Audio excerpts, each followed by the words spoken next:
recording this session? Yes. So you are being recorded now. Don't say I didn't tell you. If you don't want to be on, turn your camera off, go on mute, change your name. It'll be as if you were never here. Okay, that's what I tell people. So I will be communicating this recording, the presentation, etc., afterwards. So you should be able to hear me, see me, and see the slide.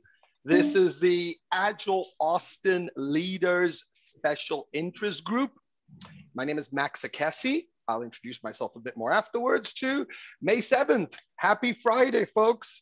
It's a pity we couldn't do the May the 4th and May the 4th be with you and everything. You can't have everything in life. You just can't, okay? But welcome to everybody here. Please, if you get the chance, because we record the chat also with the Zoom, put down where you're joining from. For example, I'm gonna put Max Akesi, Austin, and, you know, I'll just put Enterprise Agile Coach at Whole Foods, right? That's just my role.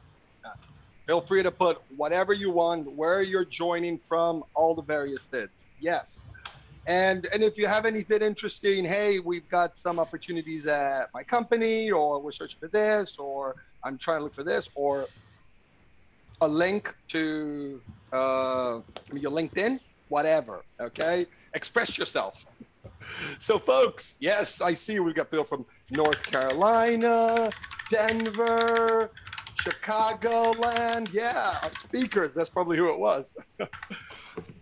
We are part of the larger Agile Austin organization. I'm not gonna go through all the details, but we pretty much share the Agile love, not just in Austin now, but around the US, globally. And we are on a meetup. We have over 5,000 members now, and we have about 200 paying members or something like that. And yeah, we've been around since 2007. And I've been a member of Agile Austin since about 2009, so it's a good 12 years. Shout out to our sponsors. Our sponsors are a big deal. Now, yes, we don't use a lot of the money to host the venues, pay for the pizza and the drink. So we save a lot, got a lot more money for when we do start to do that. But our sponsors have always been by our side. And shout out to everybody from Agile Velocity, Platinum, to all the gold sponsor, Kasasa, where we had a lot of our sessions at, etc., etc. Thank you, folks. And if you're with one of the sponsors, do feel free to put it in chat. Like, hey, hi, so-and-so from this sponsor, okay?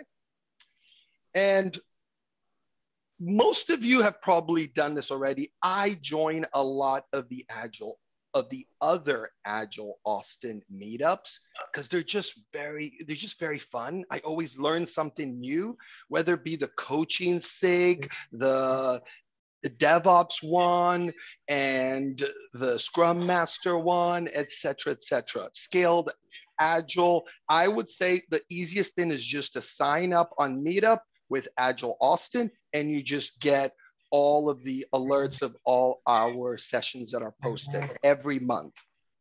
And of course, we are stepping it up on social media. So we're posting all the recordings on our YouTube channel, and we're promoting in all the channels. And folks, if you don't mind to go on mute, I might do that afterwards. No, I'll have to do it now. Who is it? Let me search. And I'm gonna mute. I don't have you yet. I've muted 2 people, not yet the right one. I'll keep on trying. Oh, thank you. Thank you. I always have fun doing that. Like, try to find the person I've got to mute. Oh, boy.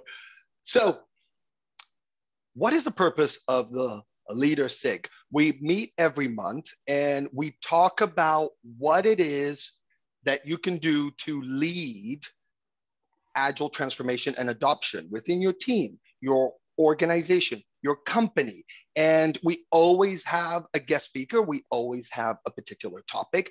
And I have been facilitating, I founded this SIG and I've been facilitating it since 2011. So for 10 years, it's been great to be part of a 10-year journey, a decade. And what I always tell people is it's interesting to see the transformation that has happened.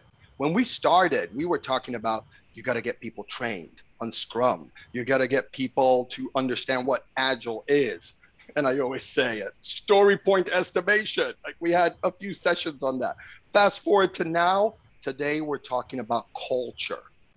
Now we start to talk about business agility, team communication, trust, psychological safety. It's just incredible to discover where we've gotten to now, because Agile is so much more mainstream, that now we're starting to talk about other challenges and problems to solve as we transform and lead Agile adoptions. Exciting, very exciting. I am an enterprise Agile coach at Whole Foods, a subsidiary of Amazon. I work a lot on the e-commerce side of things. I am also on the Agile Austin board. I'm presently the vice president, and I'm running for president. I don't want to give my political speech here. I might make it because I'm the only one that is running for president right now. So there's just a chance that I might make it, folks. Okay, I think the cutoff is passed for having to enroll as a candidate.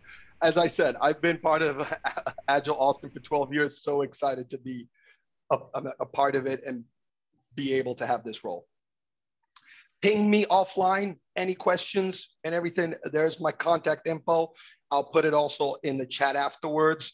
And special thanks to Agile Velocity, because they've hosted us in the past. When we come out of this, I think we'll always have majority of our sessions virtually, but there was a time when we used to meet in person. There was a time, and we miss it. However, now we have people to join globally. We have speakers like today that join from everywhere outside of Austin and Texas. And I think that that is awesome, just be able to tap into that.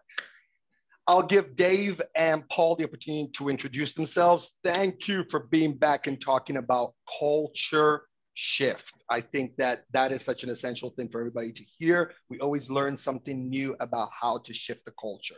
Johanna is going to be here in June to talk to us about how to lead and serve others, having to focus on the team instead of the individual.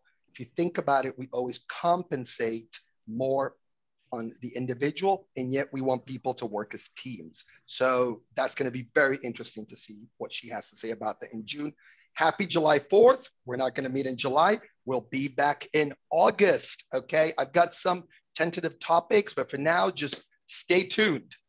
And with this, I will say round of applause to welcome Dave and Paul from Chicago to talk to us about Culture Shift 102, shifting culture to enable business agility. Yay, folks. Thanks, Max.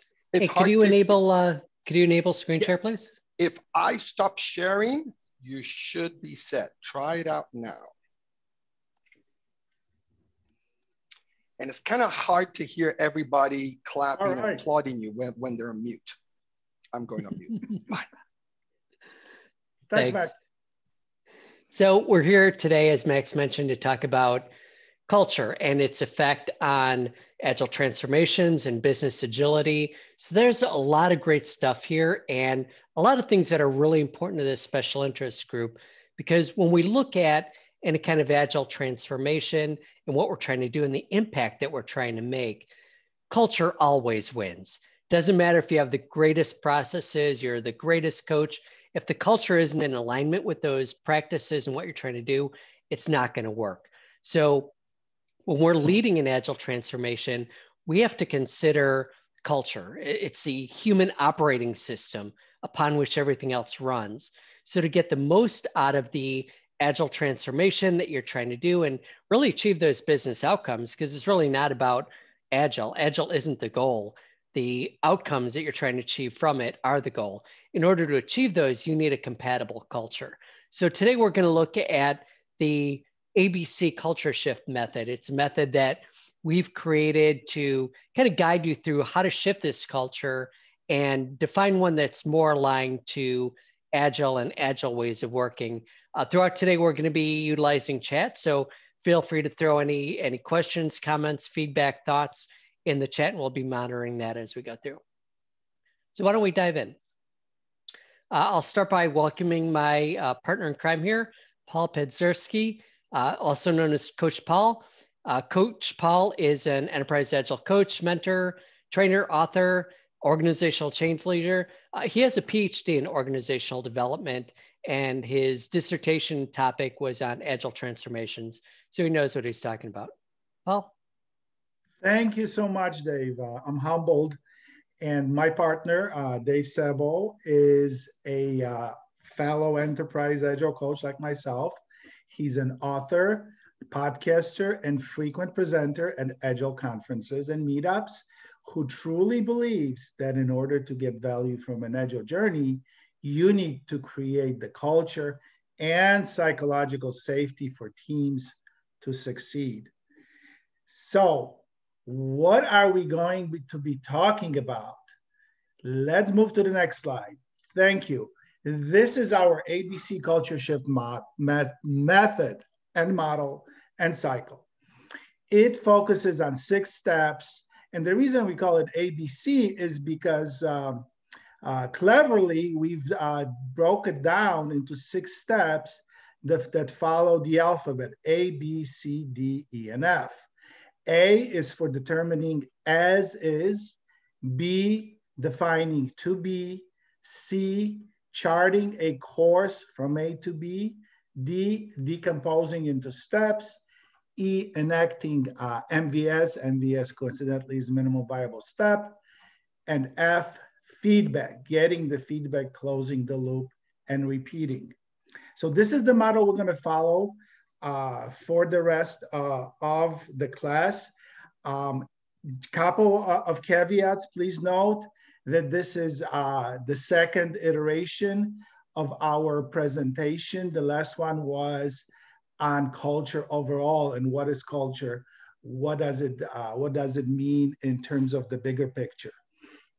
This time we're focusing just on the shift model, and there are some assumptions. One is that there is already some kind of a transformation in place. If there is no transformation, then you would need some preliminary steps to get into the model. In other words, you may need to do some precursor work. The other one is not standalone, right? It works together with a bigger model. And again, this is not what we're covering. And then the third one, and kind of, you can see it in the bottom right corner, is this is under a Creative Commons license, which means it's free for you to use. But please give us credit, don't charge for it, and don't sell it, don't change it, okay? Any questions so far on the model? I don't see anything in chat yet. Okay, back to you, Dave, then. All right, great, thanks, Paul. So let's start with the A, the as is. And as we look at the as is, what we're really trying to see is what characteristics are limiting the organizational culture? What defines that organizational culture? So what we need to do is understand where we are today to know where we want to focus in the future. So as we assess Agile culture, there are many different ways of performing any kind of assessment, through observation, through surveys, through different techniques. There is a method that one organization is trying now where it analyzes some information from a technology standpoint that's really cool. And if we have time towards the end, we'll dive a little bit more into that. But what we really want to do is perform an organizational culture assessment. We want to establish a baseline, and that helps us to highlight opportunities for starting our culture shift. And when we do this, it shouldn't be limited to a certain group. We don't want to just survey managers or leaders. As much as possible, we want to create safety as we do this. So if possible, it should be anonymous and include as many people as we can.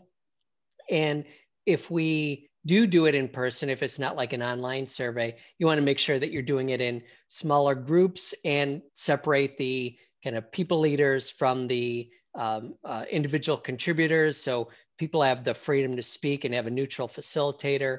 Just create the environment for safety so that you get honest feedback. And what we want to do is really avoid any kind of bias. We've seen a lot of surveys or different things where the language in itself is biased. So that helps to, it prevents you from really getting the type of information that you need that'll really provide you information on where the organization is currently and where can we go from here? What are our opportunities? So kind of along with that bias, we're going to talk a little bit about how some things might affect that. Paul will share a little story he's had from the past. Thank you. And you may want to share some other stories of different biases you've seen in chat.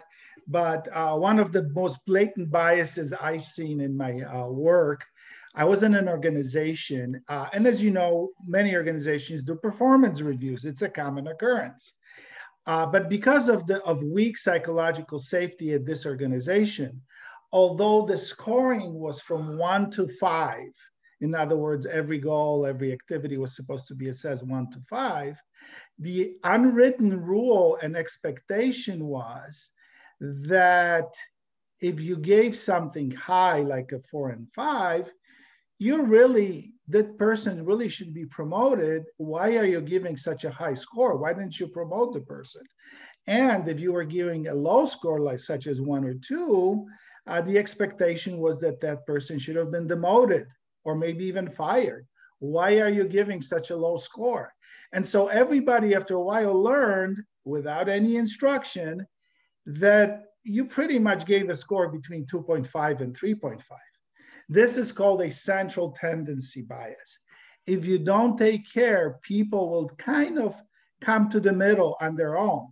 So you have to word and present the questions in such a way that people will feel comfortable going off to the extremes. Otherwise, everything's going to be around 2, 3, and 4. And you'll never get a real realistic assessment. Any comments in chat so far? Any questions on this? I don't see any questions yet. Annual performance reviews can be very sad. I know as Agile coaches, one of the things that we try and guard against or promote is working with HR and try to develop a performance management system that aligns to some of the values that we espouse. And certainly performance reviews can have a big effect on whether or not a transformation is successful or not just the assessment, but the transformation as a whole. And thank you for having to raise the visibility on that, because so many times we miss the fact that how people get compensated, how people get appreciated has a huge impact on how they work and how they contribute to the culture. But so many times that's a barrier that is hard to get through. Thank you. Right. Exactly. Yep. Exactly. Work together as a team, but we're rating you against this other person.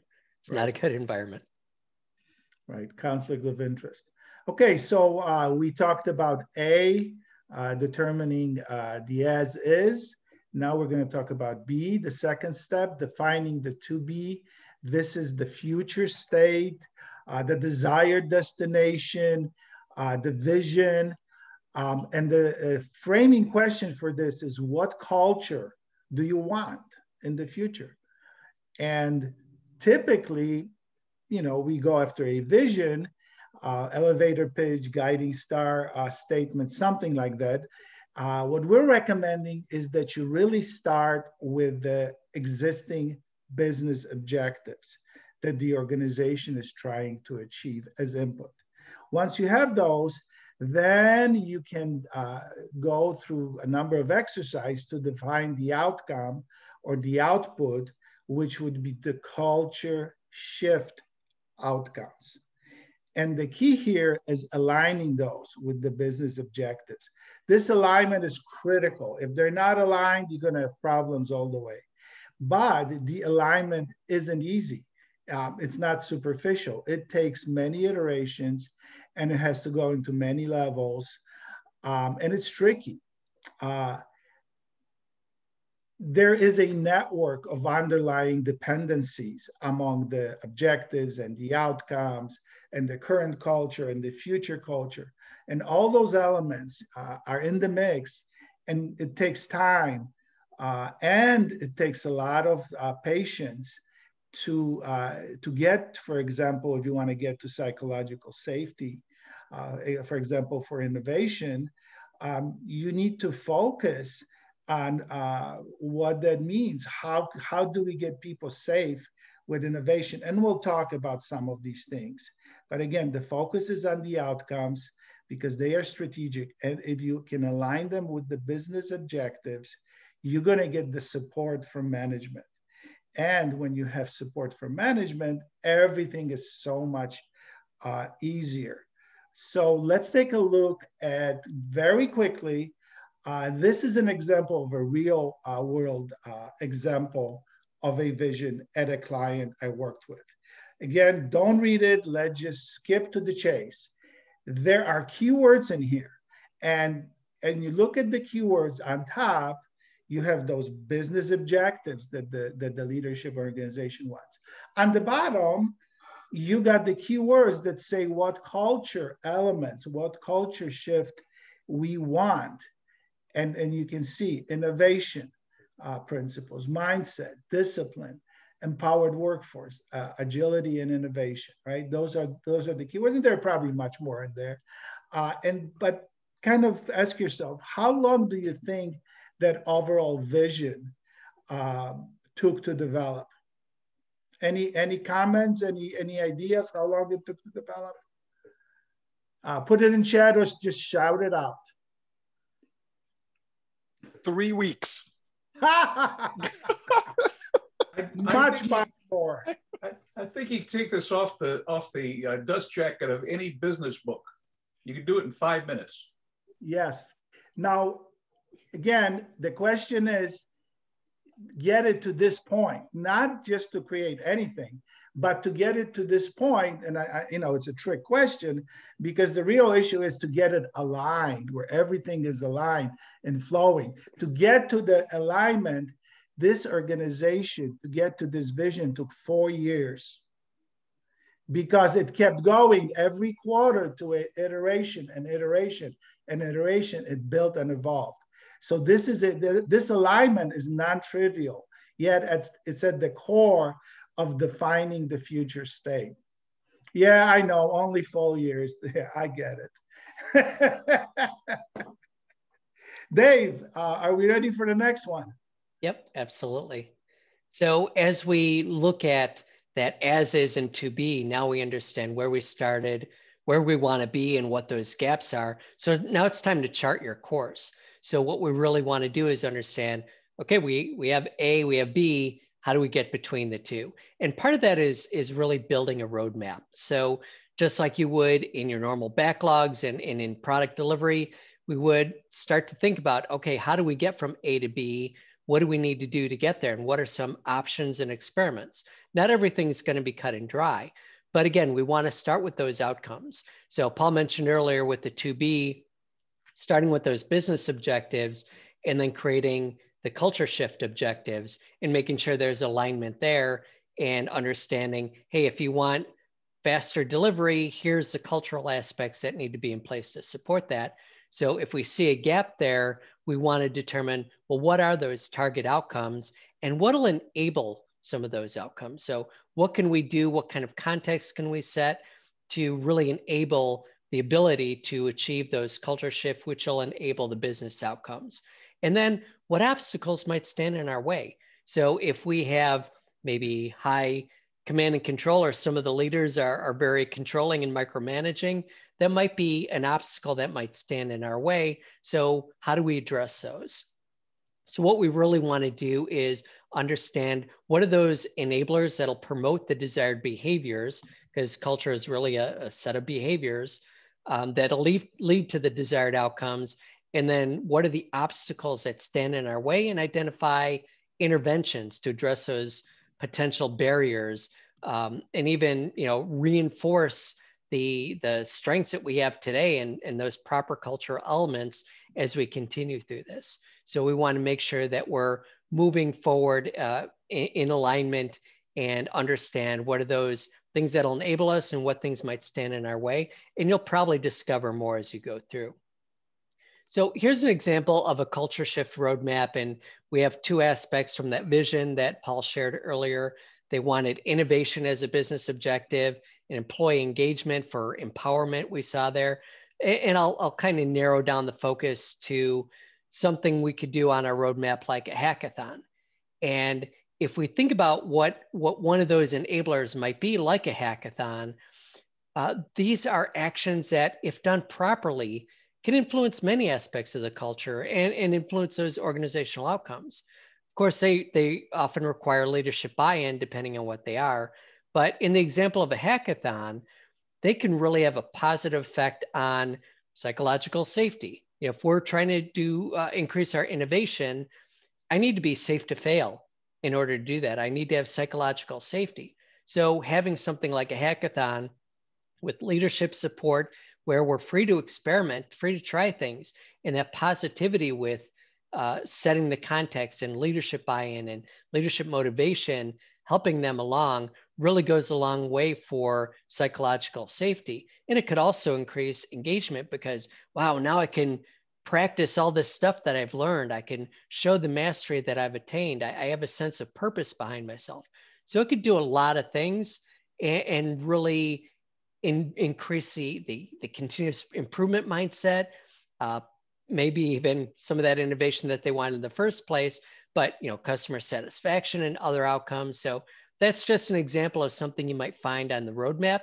And again, some of these will be experiments. Some of these will be ongoing things. You'll have to see, should we kind of continue with some of these that are ongoing, and how do we get feedback that we'll talk about a little later, and measure and inspect and adapt and see, are we moving the needle in the direction we want from a cultural standpoint, or do we need to pivot? So as you build your roadmap, just like in a product roadmap, we don't set it out all at the beginning. It's not a big design up front. We're going to identify some opportunities, some potential barriers that we need to address, and then iterate as we go based on what we find out. And I think that's key, is that this is not set in stone. The roadmap will change and shift over time and grow. And one of the biggest elements you may notice in roadmaps is, as the organization gets better and better at creating those roadmaps, they get thinner and slimmer. People put less on it because they realize they need that slack to be able to accommodate the shifts, the pivots, the changes that they know will be coming. Yep, absolutely. And as we set out on that roadmap, it's important to understand, and I'll jump back on here, how are we going to measure the impact of some of these things? What do we expect from a hackathon? What do we expect to see? And how are we going to measure the results? So I see Sherry mentioned, are we moving the needle along, or do we need to pivot? Well, if I just say, hey, let's do a hackathon without giving any thought to how we're going to measure the impact, I have no way of knowing, do we need to pivot? Did that work or not? So it's important, as you identify these things on your roadmap, they also know how to measure them. And again, we'll talk a little bit more about that when we get into the F step of feedback. But it's important, as you build your roadmap, you understand not only the why, but we'll know this is true when so-and-so has an impact, or we expect this type of impact or measurement. So after you have your roadmap, again, that's more about— Sorry, very quickly, Ned had his hand up and then he put something on the chat. I don't know if we can address it now or come back to it. Invisible here are the hard constraints as to where the road can go. Yeah, and that part of it is— Oh, sorry. Oh, Dave, you're I'm on sorry. mute. Yep. Nope, Max didn't like what I was saying. I put you on mute by mistake instead of myself. No problem. So yeah, Ned, that's a good call out. So as we think about building this roadmap, you're going to find some constraints if you don't know them already, and some obstacles. So something might, when you start out, if you're familiar with the organization, you might already know some of these constraints. And those are those obstacles that'll stand in your way, or some things that limit what you could do. So certainly there's the thinking of, do I need to operate in those constraints? Or in some cases, are they constraints that I can push at a little bit and, you know, get certain leadership by and maybe expand them a little bit. But yeah, understanding those constraints and obstacles, some will be known up front. Some you'll discover as you go through and say, hey, a hackathon would be great. And as you're doing it, you're, you know, I've actually experienced this at a prior organization. We want to do a hackathon for this very reason. And we went to one of the vice presidents and they were totally against it. I don't want my people doing stuff where I don't know. So now I had to pivot. I had to work with that person to help them to understand the impact of the way they were working and what context they were setting in the culture. So yeah, you might find some constraints along the way and you might know some upfront. So totally agree, Ned. All right, as we go through, again, we've built the roadmap and now some of those chunks will be a little bit bigger than we could do. So just like we would a product roadmap, we break that down into smaller pieces. So it's really about creating this culture backlog and prioritizing it. So we want to take that roadmap. Again, it's an iterative roadmap. It's not set in stone, certainly, but we want to identify what actions can we take? What are some of those specific enablers? And what are some of those interventions for obstacles or constraints we have? And then prioritize some of those activities. So we really want to break things down into small manageable chunks so that we can do them, or we can enlist a volunteer army to help drive that forward, and that guiding coalition to help shift the culture together and really shape the culture, because every organization has a culture, whether you want it or not. It's really a question of, do we intentionally shape that culture, or do we just let it randomly evolve? And it might evolve into a way we don't want it to evolve, or doesn't allow us to achieve the business outcomes that we want. So this is all about being intentional about how we shape the culture. So this is our example. And again, we're talking about psychological safety, and you may want to share your examples or observations in chat about this. But I want to share an example which I've seen very effective, and now it's kind of gone as a meme out, and it's called Failure Fridays. And again, I'm just going to shorten it. So we started as a simple conversation at large. Hey, new guy, what did you learn? Where did you stumble? What problems are you seeing? And then the new guy, new person would say, oh, I've seen this, I learned that, and so forth and so on. And as we started doing this regularly, it evolved to lunch and learns on Friday, where people would, not just the new people, but everyone would share what they've learned, where they stumbled. Nobody wanted to use the word failure, of course, at the time. But as people got comfortable, they started talking about failures. And eventually it started getting called Failure Fridays. And again, over time, it evolved and evolved. It kept growing. And the key point was to get people comfortable talking about and sharing failure. Because unfortunately, in many organizations, failure is a 4-letter word. And people avoid it like the plague. And so anything we can do to make people more comfortable with not only using the word, but sharing their failures, because we all fail. I mean, you and I know, as an example, when you're typing, that's why we have autocorrect, because we're constantly making those typing errors. Turn off autocorrect in your apps. See what happens. My friend did that and nobody could understand what he was saying because he was so used to autocorrect. So failure is normal. One thing I've also seen is failure called first attempt in learning, right? When you fail, first attempt in learning. And you may want to remind people of that if you see that apprehension. Also, failure really is feedback.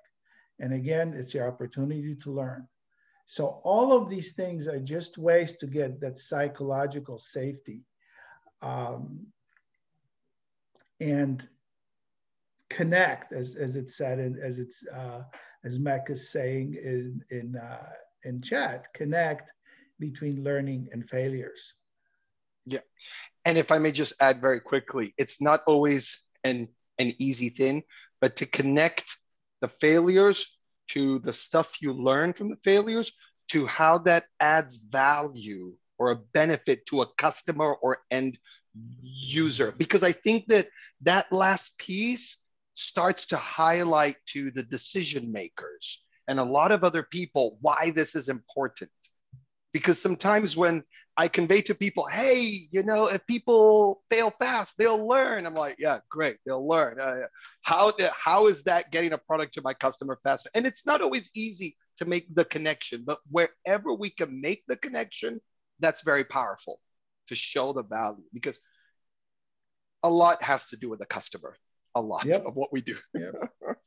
Yeah. Oh, absolutely. It has to, right? It has to. Otherwise, we're not living true to our teaching, right? You know, dog fooding. Do what you say. And this Failure Fridays is a big culture shift piece because it addresses psychological safety, but it also creates a culture of learning, as you mentioned, Max. This is all about how do we learn, and the way we learn is through failure. I mean, think of SpaceX. When the rocket blows up on the platform, they all cheer. Hey, we learned something, and hopefully we didn't kill anyone this time, but we learned something, and that allows us to make a safer product next time. When you think of a child that's learning to walk, you know, how do they get to be able to walk? They stand up and fall down a lot, but do their parents say, "Oh, you failed"? It's no, oh, look at what you did. You were able to stand up for a second, then you fell down. Try again, try again. And that's the kind of culture we need to instill in the leadership too. Help them to understand that these are opportunities to learn. The faster we can learn, the faster we can experience new things. And if we're not failing, we're probably not trying hard enough. And we're going to get stuck somewhere. We're going to be the next Blockbuster or Kodak if we're not failing at some point. So we really need to try things, and a lot of that is going to fail, and failure has to be okay. And Ned mentioned a lot about lean startup and anti-fragile, you know, making these small bets, try things out. That's exactly the type of culture that we need to instill. And again, Failure Fridays is a one step or one experiment that you can run in being able to do that. And Brian mentioned storytelling. Yeah, I mean, that's basically what Failure Fridays are is telling a story, and how do we propagate that story and share that and make sharing stories about failure and learning okay. So as we go through here, you know, what other ideas do you have about ways to increase psychological safety? Any other experiments you may have run? Any other things that activities that you've done or experiments you've done to try to increase psychological safety? You can either shout them out or put them in chat. But you know, Sherry again mentioned SpaceX when I said it, probably at the same time, leads to a safer product. Ned mentioned about the small bets with big upsides from anti-fragile. You know, I think that SpaceX is a perfect example of how even the CEO can talk about failure being all right. I feel that so many people are like, failure is not an option, stuff like that. If more CEOs and executives and decision makers at the all hands would say, I messed up big time last quarter because I did this. I've never heard anybody ever say that. So they cover it up. Oh, they cover it. They spin it. They spin it around like, look how great we did. And I'm like, I was part of that program and I don't remember that outcome.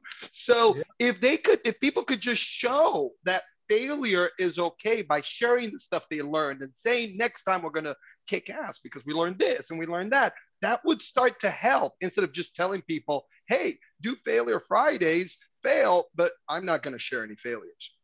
Right. Yeah. And some organizations are very averse to the term failure. And maybe then it's a language shift of, okay, let's call it learning. we know, nudge, nudge, wink, wink, that you learn by failure, but let's call it learning because that's what we're really trying to do. And if we fail, that's okay, as long as we learn something from it. And as Sherry says here, let's not spread that failure and repeat that failure, but we've learned something from it and we've been able to adapt. So really good thoughts here. I see some other things coming through in chat. Visit your customers, tell them how you're failing, and they'll motivate you to do better.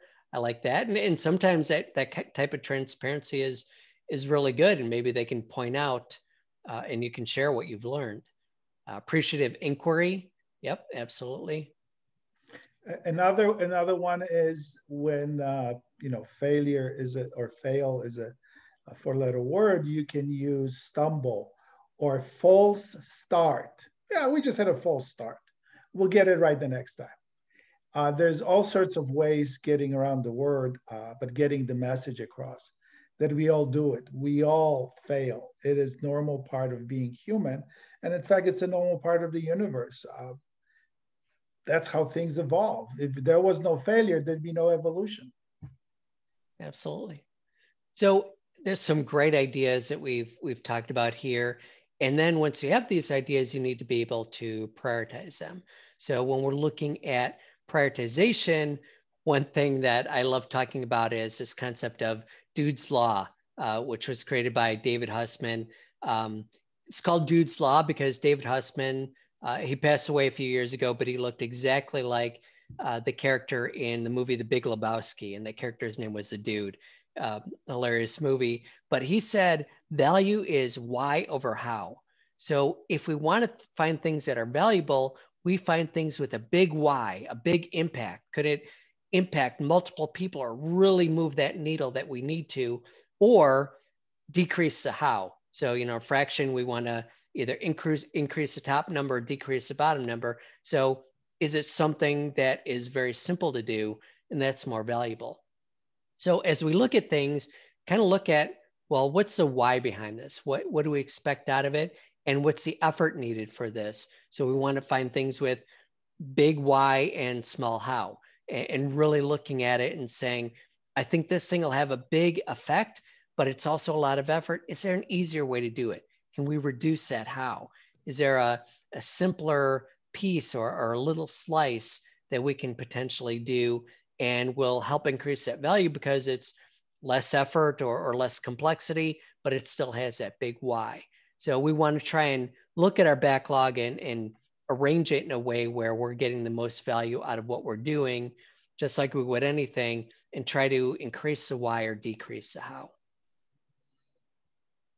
Very powerful concept. Very powerful. So the next step is E. So we went through A, B, C, D. Now we're to E.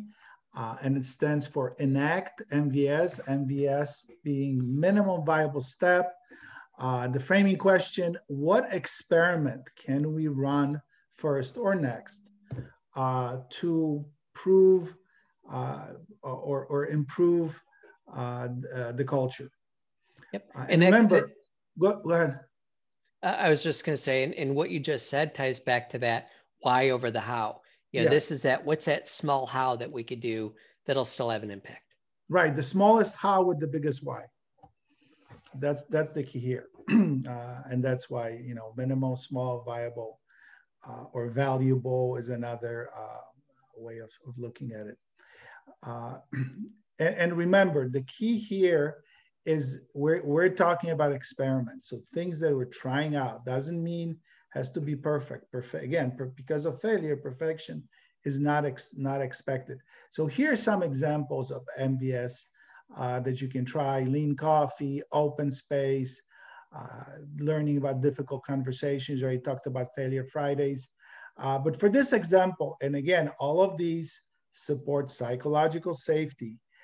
Dave, why don't you share how you've had some examples of shifting the language by talking to power? Sure, absolutely. And we've already talked a little bit about a language shift when we said, hey, if failure doesn't resonate with the organization, maybe call it learning. But we had one example where we would do a scrum of scrums and teams would come in and kind of share their progress and make transparent a lot of the information. And when they raised impediments, the leadership in the room would take action of, pointing fingers, or who's responsible for this, or what are you going to do about it? And people were actually afraid to bring up impediments after that. So nothing was really getting done, or it was taking a lot longer to get things done. And we reduced transparency that way because people were afraid to make things visible. So we coached the leadership team there and basically asked them, is it important to you that some of these roadblocks or things slowing us down are visible to you? What impact does that have on the business outcomes?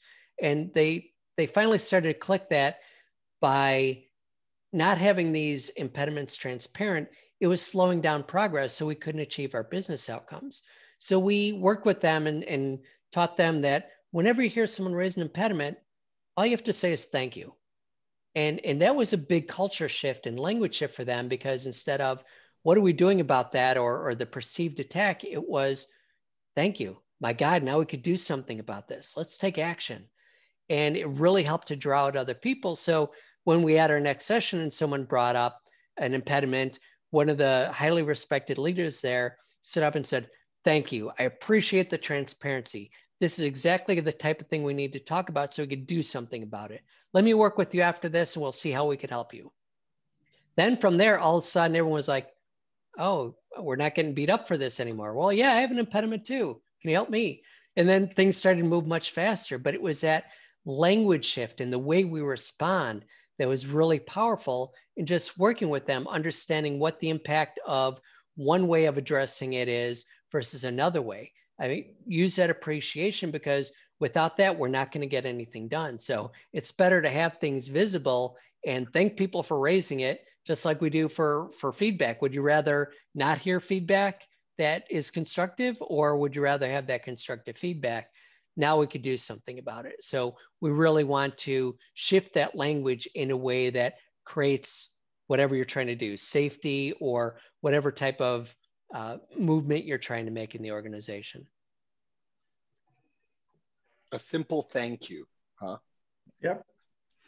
So the final step in our method in the cycle from A to F is feedback.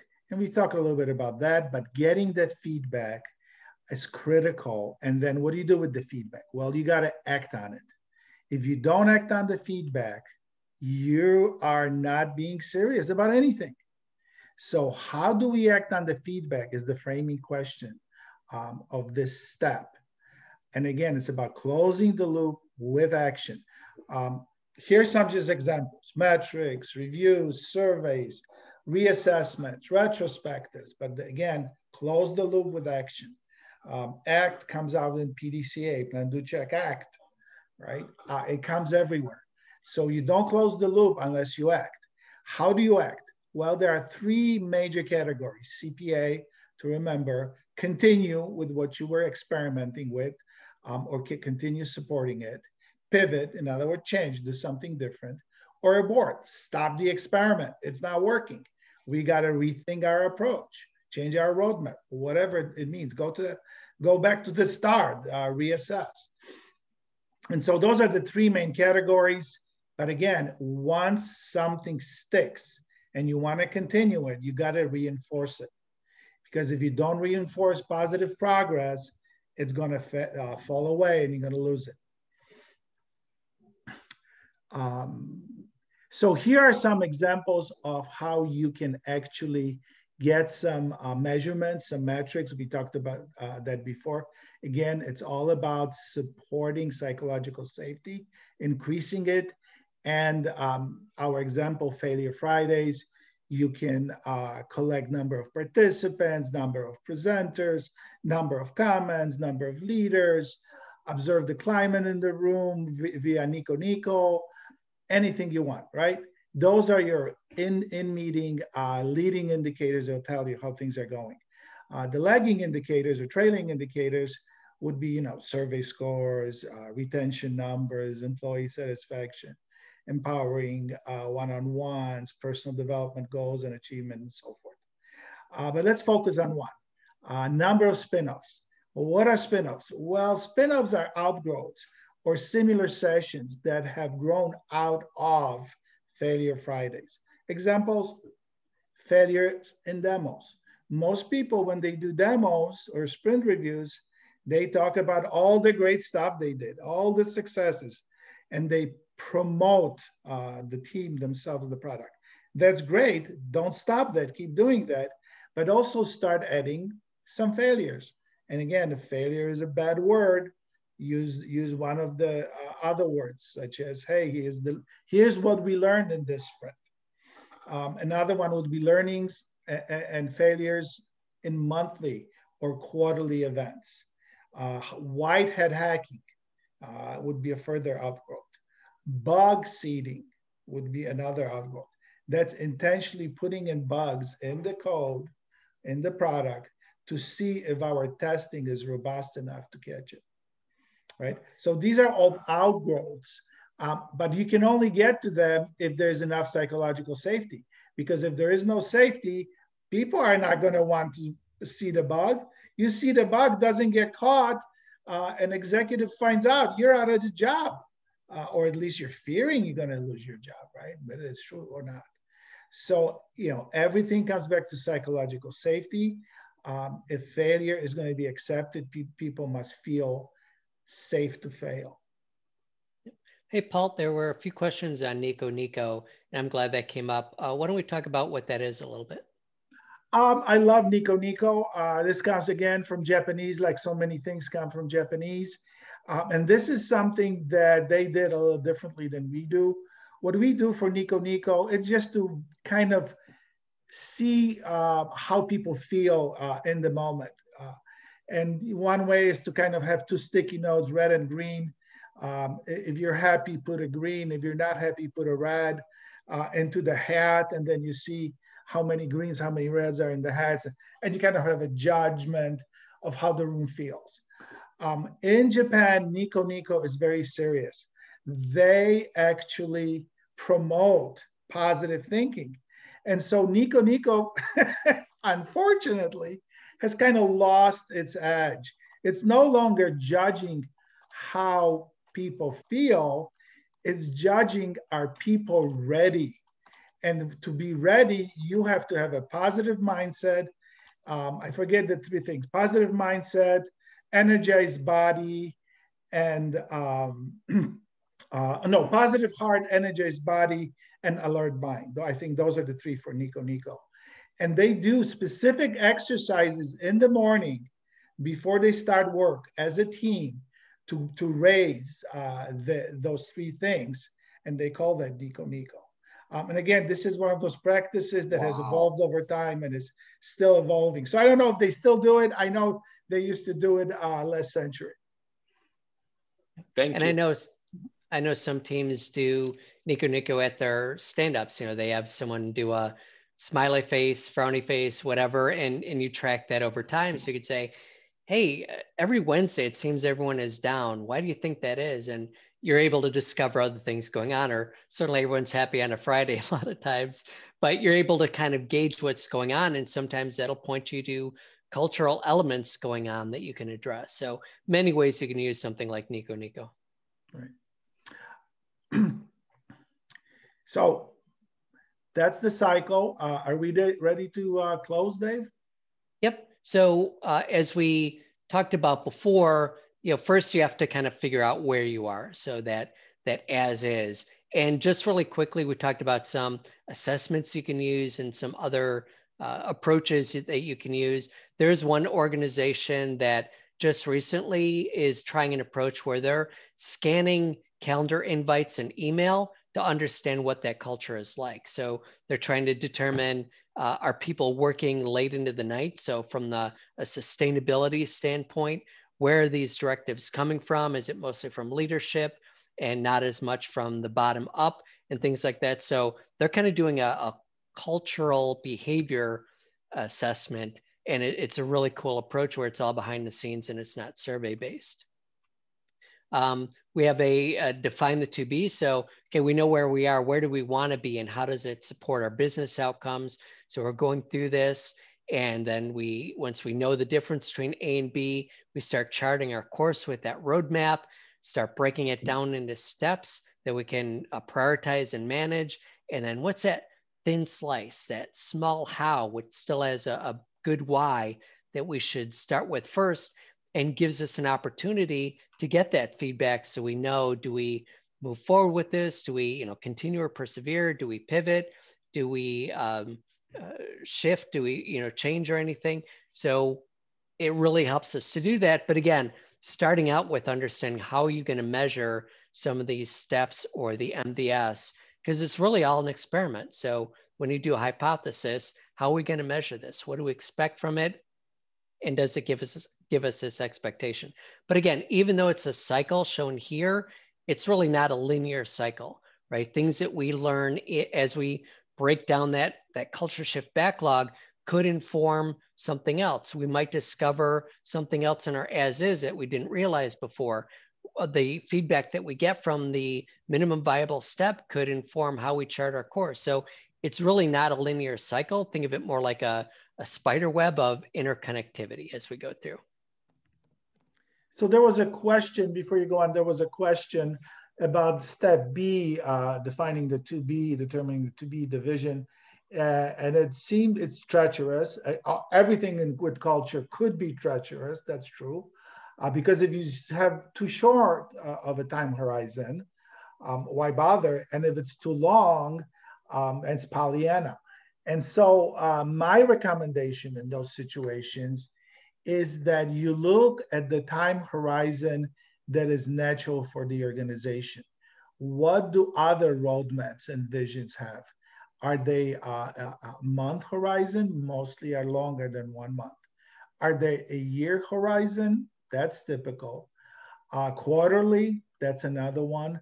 But somewhere between quarterly and yearly time horizon seems to be the most commonplace.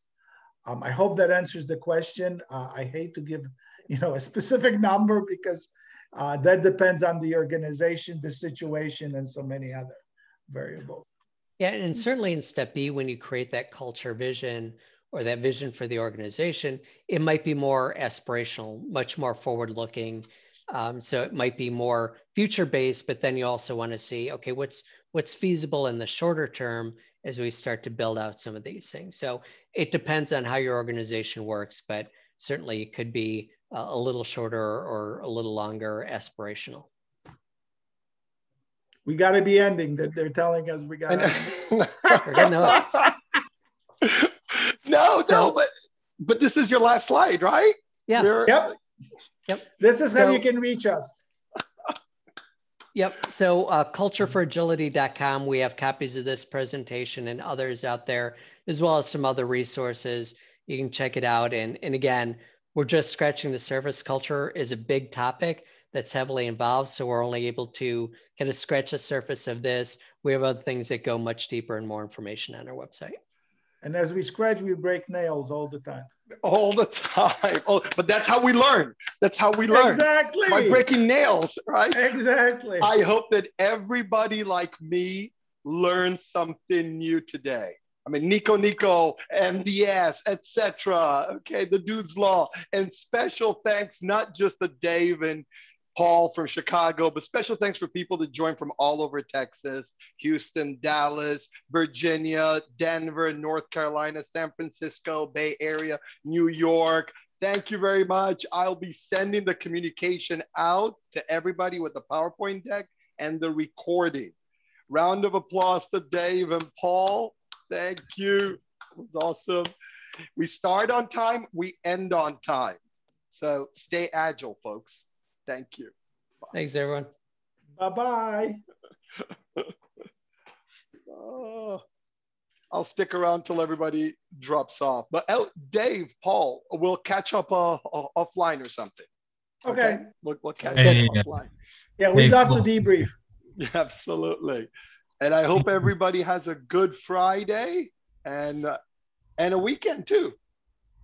Have a good Saturday and Sunday. Bye. Thanks. Take care. Cheers. Bye-bye.